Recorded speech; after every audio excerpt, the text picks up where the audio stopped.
Hello students, welcome to our YouTube channel commercial growth.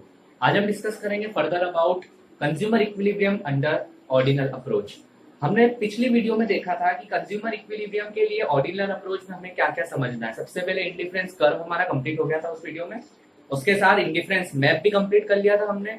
उसके साथ ही साथ हमने प्रॉपर्टीज ऑफ इंडिफरेंस कर्व भी उसमें देख लिया था, और एमआरएस मतलब मार्जिनल रेट ऑफ सब्स्टिट्यूशन भी उसमें हमने समझा था। अब हम इस वीडियो में देखेंगे कि कंज्यूमर इक्विलिब्रियम कैसे निकालते हैं ऑर्डिनल अप्रोच में।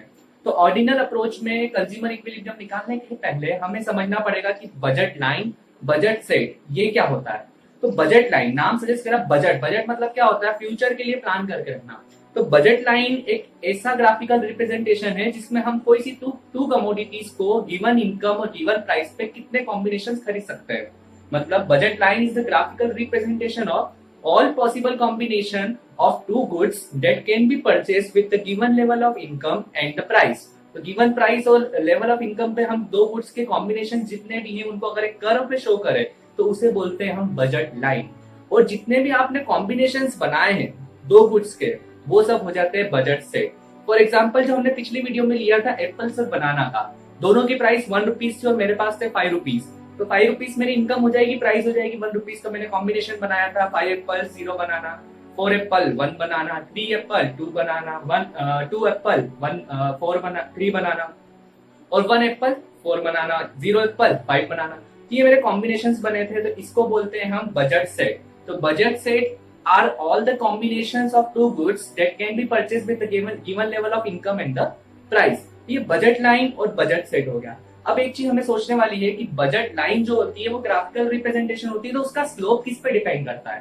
तो हमेशा ध्यान रखना है कि बजट लाइन का स्लोप जो होता है वो उनकी प्राइसेस पे डिपेंड करता है। मतलब दो गुड्स मान लेते हैं एक्स और वाई, तो उनकी प्राइस पे उसका सेट डिपेंड करेगा, मतलब उसका जो स्लोप है वो उस पर डिपेंड करेगा। That is why slope of budget line is equals to price of X upon price of Y, मतलब दोनों के रेशियो पे डिपेंड करेगा। अब उसका रीजन क्या, उसका रीजन ये है कि अगर किसी भी कमोडिटी की प्राइस चेंज होती है तो उसका स्लोप चेंज हो जाएगा। फॉर एग्जाम्पल अगर मेरे गिवन एग्जाम्पल में एप्पल की प्राइस अगर बढ़ जाती है तो मेरा एप्पल का कंजप्शन कम हो जाएगा। वैसे अगर बनाना की प्राइस चेंज होती है तो उसका कंजप्शन चेंज हो जाएगा। मतलब बजट लाइन का जो स्लोप है वो डिपेंड करेगा उनकी प्राइसेस पे। That's why slope of budget line is equals to ratio of price.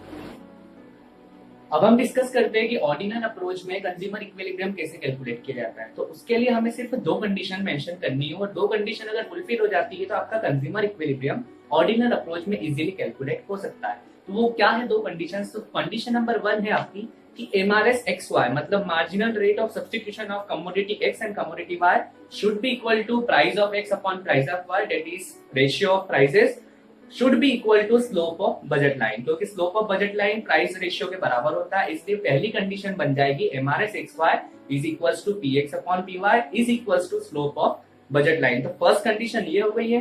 And second condition आपकी रहती है MRS X why should fall because of diminishing marginal utility. तो एमआरएस एक्स वाई जो होता है आपका फॉल होना चाहिए। क्यों फॉल होना चाहिए? क्योंकि उसी के कारण आपका आईसी कर्व का जो शेप रहेगा वो कॉन्वेक्स शेप रहेगा।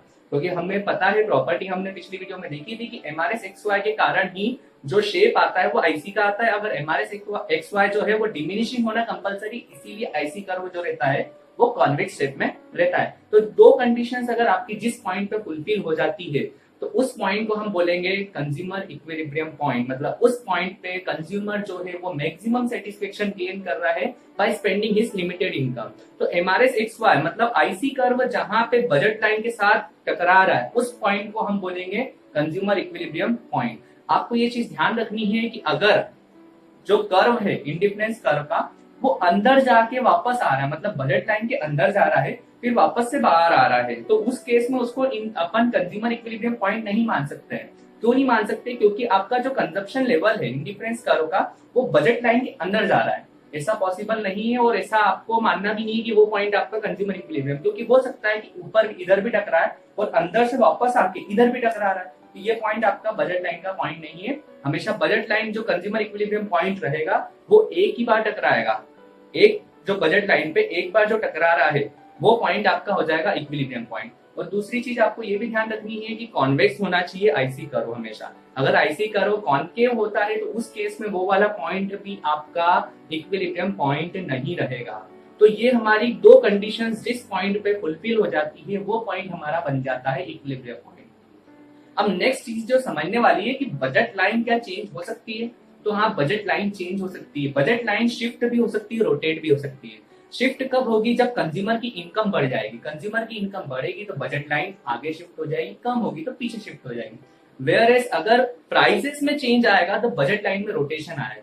मान लेते हैं कि दो गुड्स से एक्स वाई और एक्स की प्राइस में चेंज आ रहा है तो एक्स का कंजप्शन लेवल कम हो जाएगा, तो उसका जो कर्व है वो पीछे की तरफ शिफ्ट हो जाएगा। वैसे ही वाई के साथ भी होगा, प्राइसेस के कारण जो है वो कर्व में चेंजेस आता है। तो ये वीडियो तो हमारा पूरा कंप्लीट हो जाएगा। इस वीडियो में आपका कंज्यूमर इक्विलिब्रियम जो है वो ऑर्डिनल अप्रोच एनालिसिस के साथ। Thank you.